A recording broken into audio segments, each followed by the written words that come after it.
Imagine um penhasco quase vertical, daqueles em que não existe trilha, não existe plataforma segura e o único espaço disponível parece ser menor do que a palma de uma mão.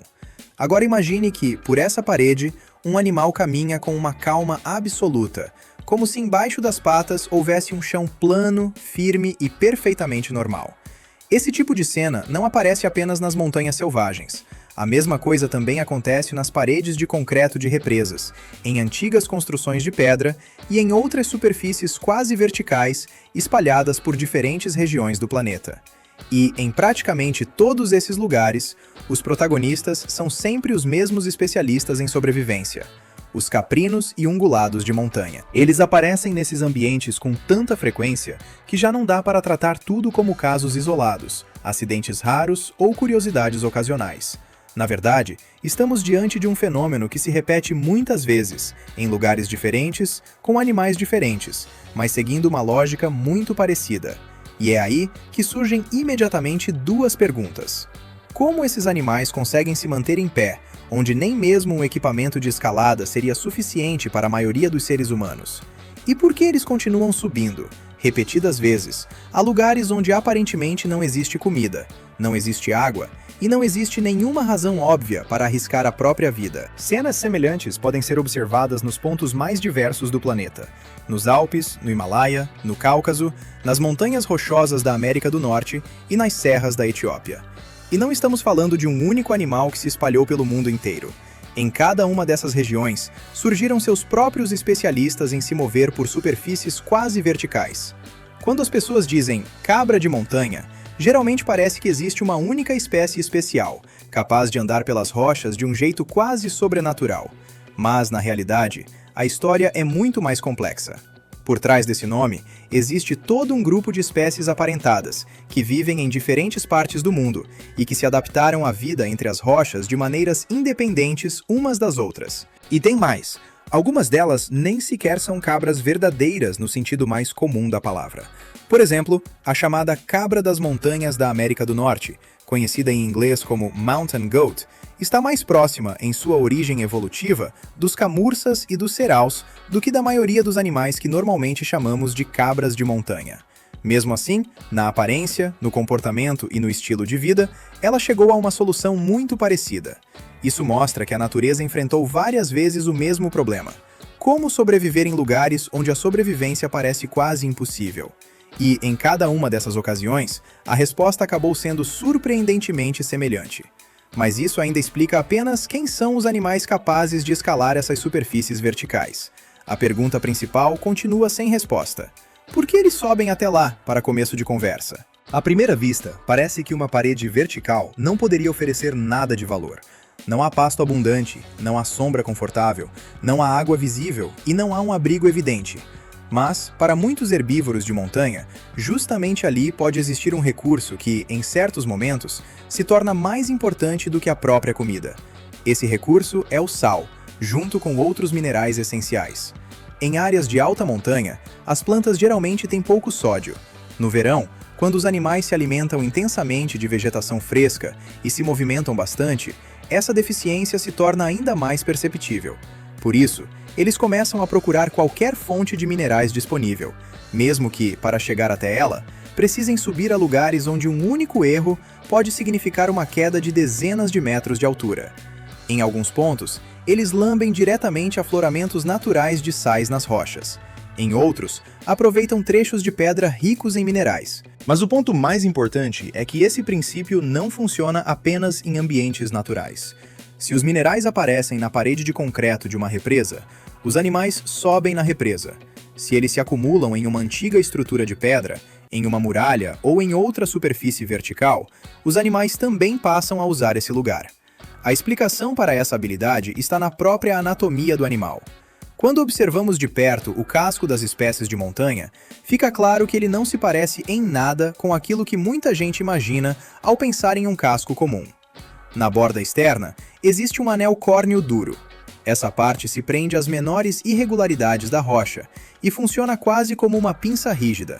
Mas no centro, existe uma almofada mais macia, elástica e flexível, capaz de se deformar levemente sob pressão. Quando o animal apoia a pata sobre uma superfície, O casco não apenas toca a rocha, ele aumenta a área de contato e, de certa forma, se molda ao formato da saliência. Ao mesmo tempo, as duas metades do casco podem se mover de maneira independente, permitindo que a pata se acomode até em superfícies com ângulos complicados. A distribuição do peso também tem um papel igualmente importante. As espécies de montanha têm uma região dos ombros muito forte, uma cintura escapular robusta e um centro de gravidade levemente deslocado para a frente. Graças a isso, o animal consegue manter a estabilidade sobre vários pontos de apoio independentes ao mesmo tempo. As articulações das pernas também funcionam de uma forma diferente do que seria esperado. Elas permitem posicionar os cascos em ângulos que, para a maioria dos outros ungulados, seriam desconfortáveis ou simplesmente impossíveis. Isso dá ao animal a capacidade de usar até as menores saliências da rocha como pontos de apoio. Para completar esse sistema, existe ainda um aparelho vestibular muito desenvolvido. O ouvido interno desses animais é relativamente grande e ajuda a acompanhar continuamente a posição do corpo no espaço, mesmo quando a superfície sob as patas está quase na vertical.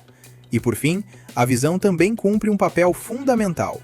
A posição dos olhos permite observar ao mesmo tempo o espaço ao redor, a localização de outros animais próximos e a superfície imediatamente abaixo dos cascos. Tudo isso, funcionando em conjunto, transforma uma parede vertical, que para nós parece um obstáculo impossível, em um ambiente completamente normal para eles. Mas, mesmo entendendo toda a anatomia do corpo desses animais, ainda fica difícil escapar de outra pergunta. Como eles aprendem a usar esse sistema com tanta precisão, a ponto de caminhar por superfícies quase verticais, praticamente desde o nascimento? A resposta começa no momento em que o filhote nasce. Nas regiões de alta montanha, não é raro observar uma cena que, para um ser humano, parece quase inacreditável. Uma estreita cornija de pedra, uma manhã fria, uma parede vertical logo abaixo, e, ao lado da fêmea, está em pé um filhote que nasceu apenas algumas horas antes. Ele ainda não tem experiência, nunca explorou as rochas, não teve tempo de aprender com os adultos. Mesmo assim, nas primeiras horas de vida, já consegue se mover com relativa segurança por um terreno complicado, mantendo o equilíbrio em lugares onde um humano precisaria de cordas, arnês e muito treinamento. É claro que os animais jovens cometem erros e aperfeiçoam suas habilidades aos poucos. Mas a capacidade básica de se mover por superfícies quase verticais já nasce com eles. Não é um truque isolado, nem um resultado de um aprendizado longo e demorado. É uma parte profunda do modo como a evolução moldou esses animais. O mesmo vale para os saltos. Indivíduos adultos são capazes de saltar para cima mais de 1,5 metro, sem tomar distância antes, usando pequenas saliências como pontos de apoio. Para eles, esse é um tipo de movimento tão natural quanto caminhar é para um ser humano. Por isso, aquilo que, para nós, parece um risco constante, para esses animais tem um significado completamente diferente. Porque o principal perigo no mundo deles não está lá em cima. Para os seres humanos, a altura quase sempre significa perigo. Quanto maior a distância até o chão, maior parece o risco. Mas, para os ungulados de montanha, essa lógica funciona ao contrário. O lugar mais perigoso para eles está embaixo.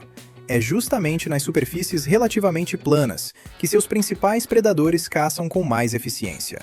Lobos, linces, grandes felinos e outros caçadores têm velocidade, força e resistência suficientes para perseguir uma presa com sucesso, enquanto o terreno permite uma movimentação confortável. Mas, quanto mais íngreme se torna a encosta, mais rapidamente a vantagem passa para o lado da presa. Aquilo que para o predador vira um obstáculo perigoso, para os animais de montanha se transforma em proteção. Às vezes, uma perseguição termina literalmente a poucos metros de um precipício. O animal ocupa uma pequena saliência na parede vertical e simplesmente para. O predador vê a presa. A distância entre os dois pode ser de apenas alguns passos, mas esses passos já não podem ser dados. Qualquer erro naquela superfície pode custar a vida do caçador. E então, o perigo muda de direção de uma forma inesperada. Quem passa a se arriscar não é mais a presa, e sim o predador.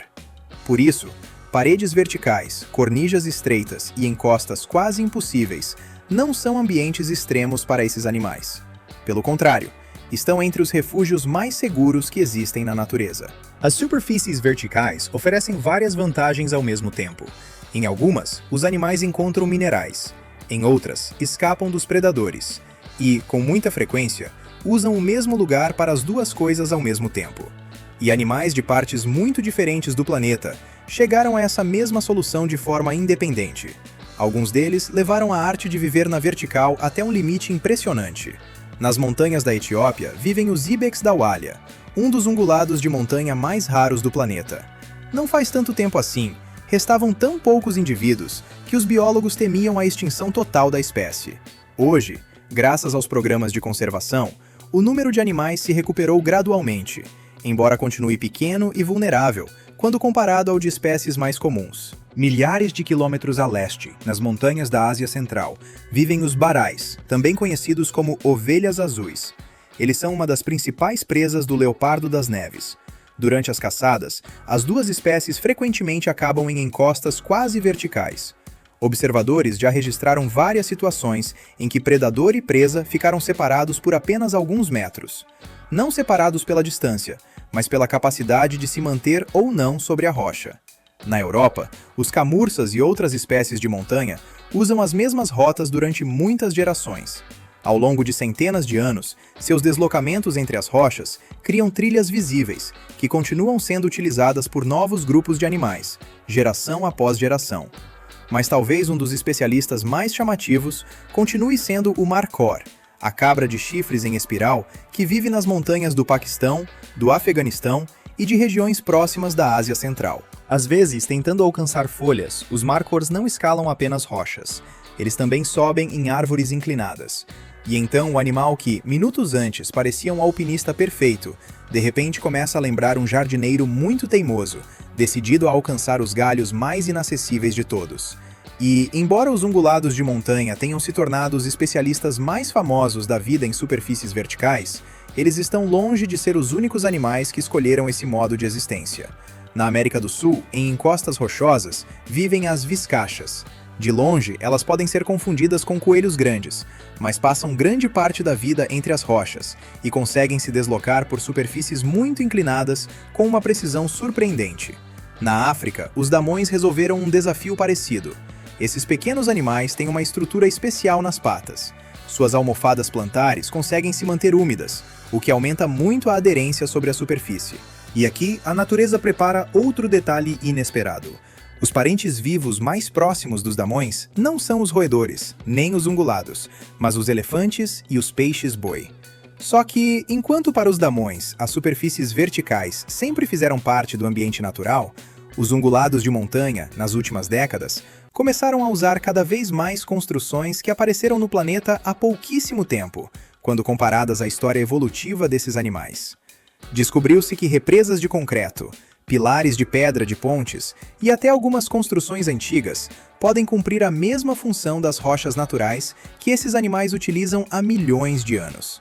A razão, mais uma vez, está nos minerais. Quando a água passa pelo concreto e pela pedra, ela pode dissolver substâncias solúveis e carregá-las até a superfície. Para o ser humano, essas mudanças são quase imperceptíveis. Mas, para animais que sofrem constantemente com a falta de certos elementos, essas pequenas concentrações podem se transformar em uma fonte mineral que vale o risco da escalada.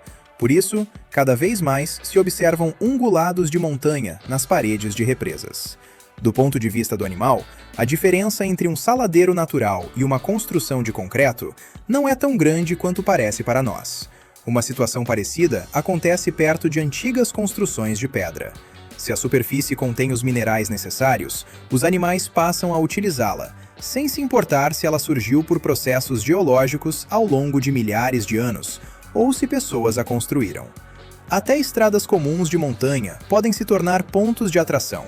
Depois do inverno, ficam resíduos de sal usado nas vias, sobre o asfalto e nas margens, e os animais podem se aproximar especificamente para repor a falta de minerais. No fim, o ser humano, sem perceber, começou a criar novas versões desses saladeiros verticais e horizontais que esses animais procuraram ao longo de toda a sua história evolutiva.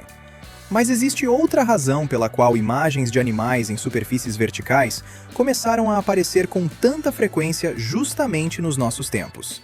E essa razão não tem relação direta com as rochas, nem com o concreto, nem sequer com uma mudança repentina no comportamento dos próprios animais. Muita gente percebe essas imagens como se representassem um fenômeno novo. Na verdade, esses animais usam superfícies verticais há milhares de anos. A habilidade deles não mudou. O que mudou foi a quantidade de animais, a quantidade de câmeras e a facilidade com que essas imagens chegam até nós. Por exemplo, no início do século XIX, os íbex dos Alpes estiveram à beira da extinção. Depois de séculos de caça intensa, sobreviveu na natureza apenas um pequeno grupo em uma região da Europa. O número total caiu para menos de 100 indivíduos. De praticamente esses poucos sobreviventes, descende grande parte da população moderna. Depois da introdução de medidas de proteção, programas de reintrodução e ações de recuperação, a espécie voltou a crescer aos poucos. Hoje, as estimativas costumam apontar para dezenas de milhares de animais novamente espalhados pelos Alpes. Isso significa que muitas das cenas que hoje aparecem regularmente em vídeos simplesmente não podiam ser vistas com tanta frequência alguns séculos atrás. Não por falta de capacidade dos animais para fazer aquilo, mas porque quase não havia animais suficientes para serem observados. Mas essa recuperação também tem seu lado negativo. Quando uma espécie inteira passa por um período em que apenas um número muito pequeno de indivíduos sobrevive, a diversidade genética inevitavelmente diminui. Isso aumenta o risco de endogamia e de propagação de problemas hereditários. Em algumas populações, especialistas já precisaram lidar com surtos de doenças e adotar medidas para preservar a saúde dos animais. E assim, surge uma situação paradoxal. No mesmo momento em que o ser humano finalmente conseguiu devolver esses animais às rochas, apareceram novas ameaças, que já não podem ser vistas a olho nu. Mas os problemas genéticos não são o único desafio que esses animais enfrentam hoje. Nas últimas décadas, o próprio ambiente ao qual eles se adaptaram durante centenas de milhares de anos começou a mudar. Cada vez mais observações mostram que, em algumas regiões, os ungulados de montanha estão se tornando mais ativos durante as horas escuras do dia. A razão é simples. A temperatura do ar está subindo e a atividade diurna exige um gasto de energia cada vez maior. Como resultado, os animais começam a deslocar os horários de alimentação e movimentação para o fim da tarde, a noite e a madrugada. E esse processo ocorre tão rapidamente que os pesquisadores conseguem observá-lo literalmente ao longo da vida de uma única geração. Surge então outra contradição. Durante a maior parte da história evolutiva desses animais, os predadores representavam o principal perigo. Mas hoje, em muitos lugares, o calor começa a influenciar seu comportamento tanto quanto a presença de caçadores naturais. Enquanto os próprios animais tentam se adaptar às novas condições, os seres humanos continuam tentando entender como eles conseguem fazer algo que ainda parece quase impossível, mesmo para a tecnologia moderna. Por isso, engenheiros e desenvolvedores de robôs estudam há muitos anos a estrutura corporal e os modos de locomoção dos animais que aprenderam a transformar uma superfície quase vertical em um caminho comum. Os criadores de robôs, destinados a trabalhar em montanhas, zonas de desastre e outros ambientes difíceis, chegaram há tempos à mesma conclusão. Antes de inventar soluções completamente novas, vale a pena observar as estratégias que a natureza vem aperfeiçoando há milhões de anos. Os pesquisadores não se interessam apenas pela estrutura dos cascos ou pela capacidade de manter o equilíbrio. É igualmente importante entender como esses animais avaliam a superfície continuamente, redistribuem a carga do corpo e mantêm a estabilidade onde, para nós, o erro pareceria inevitável. E, embora as máquinas modernas já consigam superar terrenos difíceis, elas ainda estão muito longe das possibilidades de animais que passam a vida inteira se movendo por superfícies verticais. Talvez seja por isso que as imagens de ungulados de montanha continuem causando uma impressão tão forte. Não porque esses animais estejam fazendo algum truque especial, mas porque, para o ser humano, uma superfície quase vertical sempre representou símbolo de perigo, obstáculo e risco. Para eles, essa mesma superfície significa segurança, alimento e a possibilidade real de sobreviver. E não importa o que esteja à frente, uma rocha antiga, a parede de concreto de uma represa ou uma velha estrutura de pedra. Para esses animais, a vertical nunca representou um obstáculo, sempre representou o lar.